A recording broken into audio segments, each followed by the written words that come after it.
Alhamdulillah, alhamdulillahilladzi arsala rasulahu bil huda wa dinil haqq liyudhhirahu ala dini kulli walau karihal kafirun walau karihal musyrikun walau karihal munafiqun.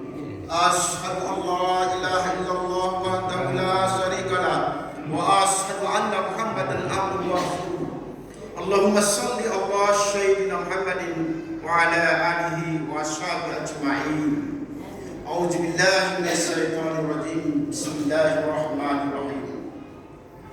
Wal 'ashr innal insana lafi khusrin illa alladziina aamanu wa 'amilus shalihaati wa tawassaw bil haqq wa tawassaw bis sabr.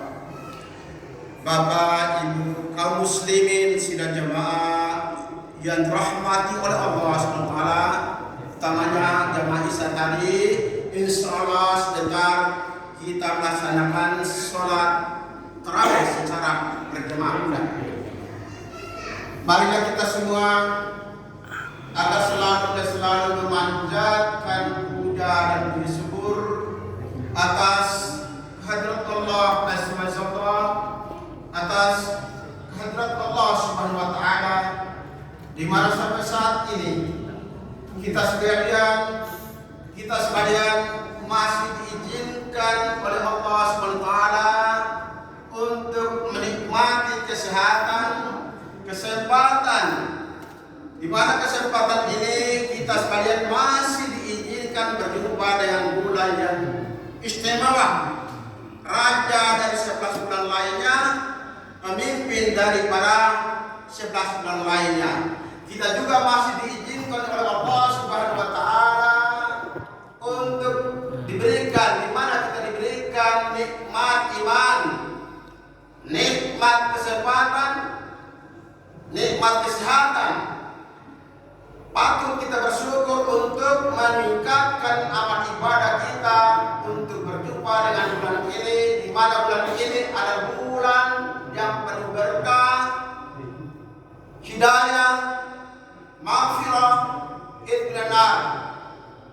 Bulan yang di dalamnya diturunkan kitab suci Al-Quran Karim pada tanggal 17 Ramadan sebagai petunjuk bagi umat manusia agar manusia dapat membedakan antara yang hak dan yang batil.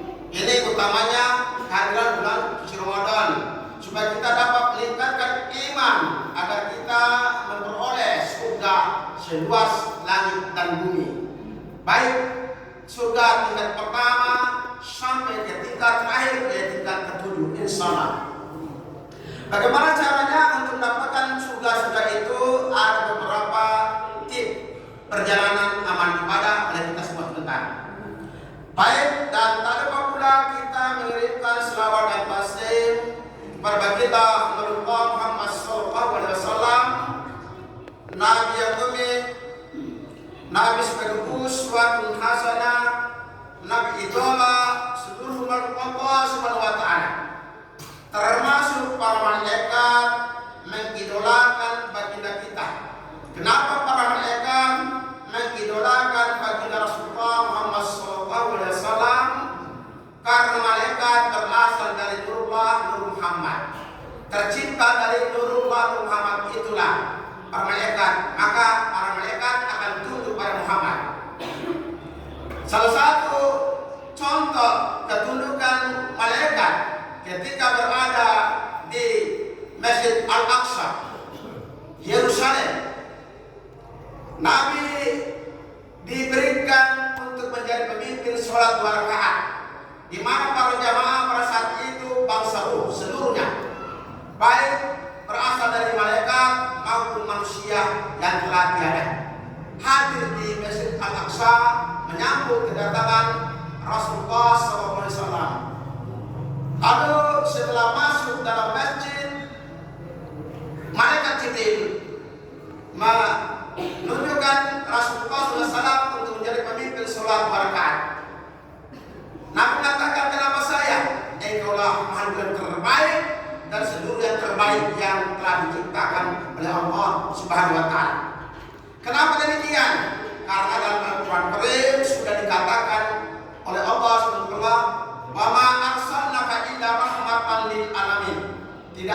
menciptakan engkau Muhammad, melainkan untuk menjadi rahmat seluruh isi alam semesta, termasuk kami semua yang ada di sini. Ini kata malaikat Jibril. Luar biasa Nabi kita. Kenapa dikatakan luar biasa? Karena Nabi kita tercipta dari dua unsur. Pertama unsur cahaya, yang kedua adalah unsur badaniyah, jasmaniyah. Kenapa demikian? Ketika Nabi dilahirkan oleh ibunda kita, nenek buyut kita Siti Aminah, perasaan dilahirkan yang pertama kali muncul dari rahim seorang ibu adalah cahaya menuju dari kota Mekah menuju negeri Syam. Sampai negeri Syam terlihatlah punggung-punggung onta dengan kehebatan cahaya yang hadir pada saat keluar dalam rahim seorang ibu bersama tubuh Rasulullah SAW. Kenapa malaikat lebih mulia manusia? Karena malaikat tidak punya namanya nafs, tidak ada nafsunya. Maka kenapa manusia lebih mulia? Karena manusia mampu memimpin perjalanan nafsunya, dikendalikan oleh ruh yang telah ditiupkan dalam dada umur 4 bulan 10 hari dalam kandungan seorang ibu. Itu ruhnya Allah Subhanahu wa ta'ala. Sebelum saya berikan amalan sebentar lagi. Jadi setelah ditiupkan ruhnya Allah dalam dada kita semua manusia, ada ruhnya Allah, ada cahaya Allah yang bernama Nurullah Muhammad. Ini semua coba kita tidak mau cari, padahal itu harus dicari. Karena kita semua apa?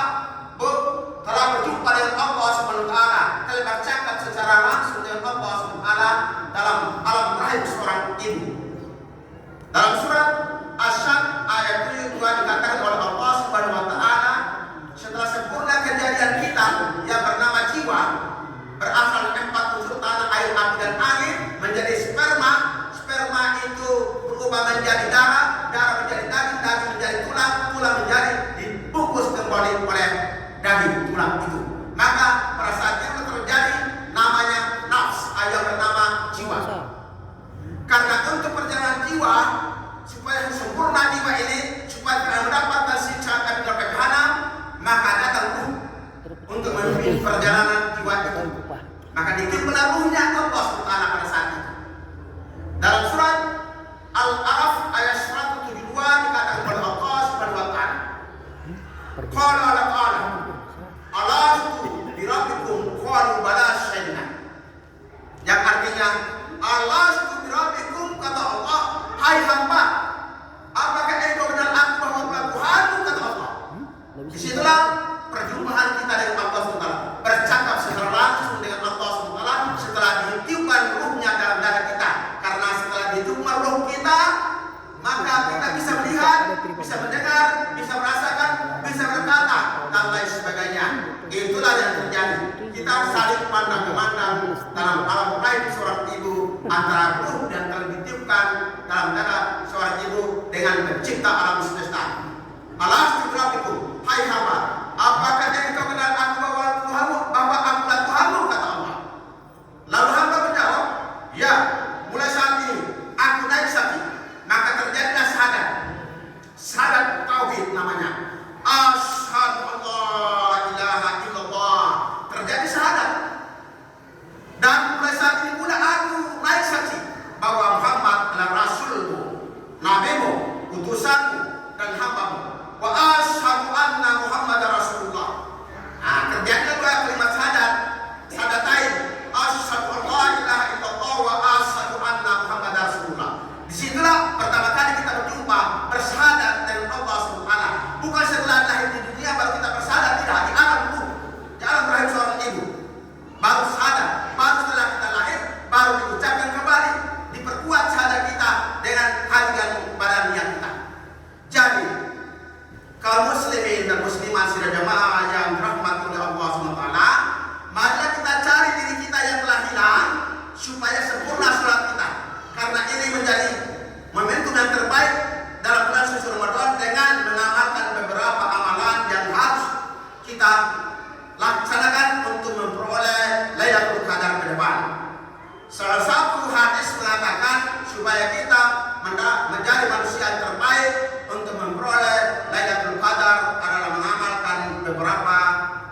kalimat-kalimat yang terbesar, yang teragung, yang termulia, yang terdasar, yaitu kalimat dari Allah SWT atas namanya. Kata Rasulullah SAW, hadil kalimatu arba'in mangkala huna gurisat alaiha bikuli wahidatin sajarat fil jannah. Kata Nabi, sesungguhnya barang siapa mengucapkan 4 untai kalimat tersebut, maka Allah Subhanahu wa Ta'ala akan membangunkan istana-istana yang sangat indah dan sangat megah untuk berlakunya beserta seluruh 7 keturunannya. Bukan hanya dia sendiri mendapatkan, tetapi 7 keturunan kita mendapatkan itu istana yang sangat indah dan sangat megah di sisi Allah Subhanahu wa Ta'ala, dibangunkan olehnya.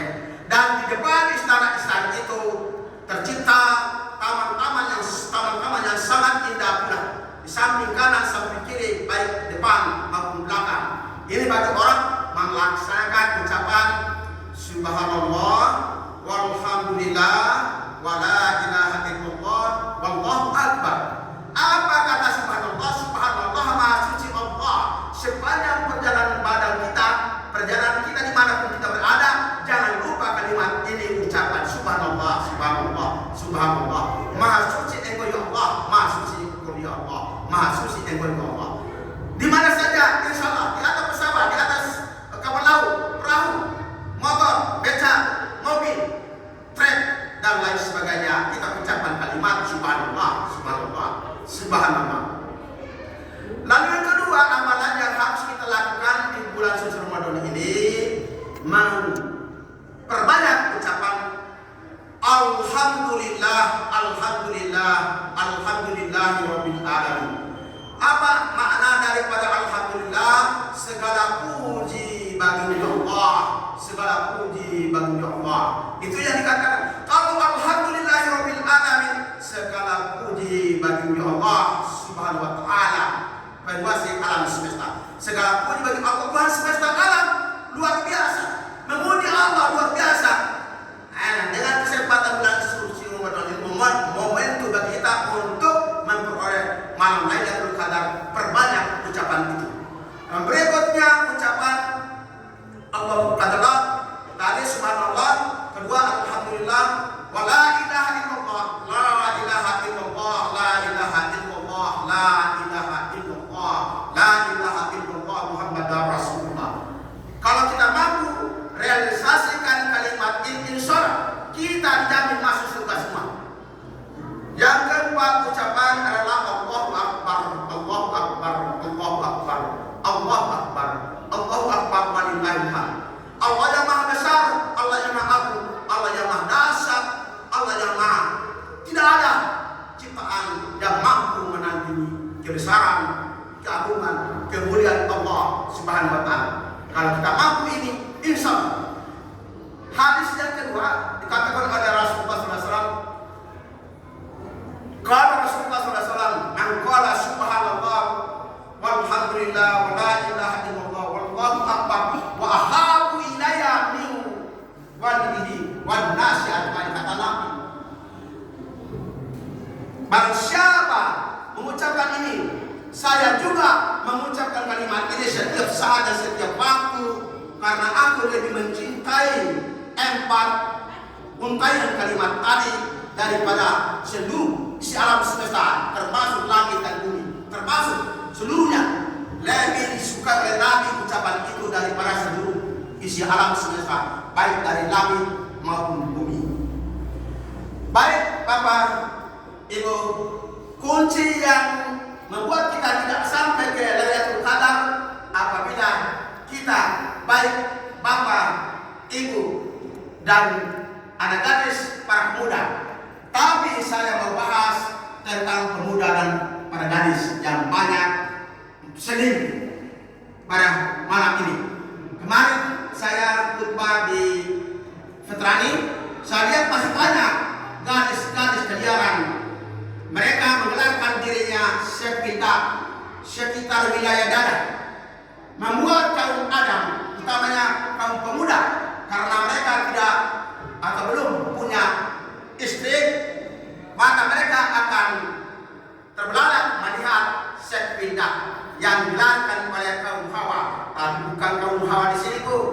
hawa yang ada di sini adalah kaum hawa yang mulia, yang takwa, orang-orang beriman, orang-orang bertakwa di sisi Allah SWT. Bukan juga pemuda yang ada di sini. Pemuda yang ada di luar sana, mereka Islam tapi tidak melaksanakan puasa di siang hari, tidak melaksanakan sholat dan lain sebagainya. Itulah pemuda-pemuda dan kaum gadis di luar sana, saudara-saudari kita. Gelar yang kedua yang dilakukan oleh kaum Hawa, sehingga kaum Adam terjerumus untuk ikut serta masuk atau terjebur dari lembah hinaan, yaitu api neraka jahanam. Gelar kedua adalah dilakukan oleh kaum gadis kita di luar sana. Mereka menggelarkan dirinya Sekwilpot, sekitar wilayah Poci. Mereka menggunakan celana, namun di bawah pocinya mereka menggunakan baju, tapi di atas pocinya kelihatanlah pocinya, sehingga kaum pemuda melihat hal itu, sehingga gugur puasa mereka. Kenapa bisa gugur puasa? Mereka puasa di siang hari. Gugur karena Nabi mengatakan, kalau Rasulullah SAW, kami so'imin laisa lahu min siyami illa bil atas. Sering terjadi puasa di antara umatku, hai bersahabat, termasuk pada kalian semua, kata Nabi. Tidak akan memperoleh apa-apa dalam puasa mereka, melainkan hanya lapar dan haus, dahaga mereka lakukan. Kalau begitu, tak usah puasa. Itu yang dikatakan oleh Nabi. Karena mereka lihat matanya, yang digambarkan tentang mata itu tadi, tapi yang lain tidak bisa digambarkan habis waktu. Yang ketiga yang digelarkan oleh kaum Hawa adalah Sekwilpot, sekitar wilayah paha. Mereka memakai celana pendek. Coba lihat kalau sore-sore di belanja, mereka awalnya itu yang tidak pakai celana panjang, pakai celana pendek di belanja. Lalu ada pemuda-pemuda di situ melihat, mulai dari betis ke atas, pandangan mereka tidak terlepas melihat dari betis yang mulus sampai ke pahanya, sehingga puasanya gugur walaupun mereka puasa di siang hari. Mudah-mudahan apa yang saya dapat sampaikan ini dapat bermanfaat bagi kita, utamanya kita yang ada di sini. Orang-orang adalah kita takut, bukan orang-orang yang durhaka kepada Allah SWT. Kita memenuhi segala perintah Allah SWT, melaksanakan sholat fardu dan sholat sunnah, utamanya sholat tarawih sebentar. Kita sholat berjamaah semua. Mudah-mudahan apa yang disampaikan secara singkat ini dapat bermanfaat bagi diri saya, bagi bapak-bapak, ibu-ibu, dan adik-adik sekalian. Mari kita amalkan sebagai realisasi kita ucapan kalimat subhanallah walhamdulillah wa la ilaha illallah wallahu akbar wa la haula wa la quwata illa billahil aliyyil azim. Satu kali hadis tadi berbuat hadis. Kalau Rasulullah SAW, hadhil kalimatu arba'in man qala hudatuhu bisa'il alaiha bi kulli wahidatin sajaratun fil jannah. Barang siapa mengucapkan kalimat tadi, maka dia jamin surga dan dibangunkan istana yang sangat megah dan sangat indah. Di depan istana itu terdapat bunga-bunga, taman-taman yang sangat indah, baik di belakang, samping kanan, samping kiri, dan untuk diberikan juga sampai 70 keturunannya. Ini luar biasa. Mudah-mudahan Bapak sekali lagi saya mohon maaf lahir batin karena waktunya memang singkat, karena kita ngantuk semua mungkin. Begitu keadaan pada malam ini. Mudah-mudahan kita dapat melaksanakan. Saya akhir dengan ucapan wabillahi taufiq wal hidayah. Wassalamualaikum warahmatullahi wabarakatuh.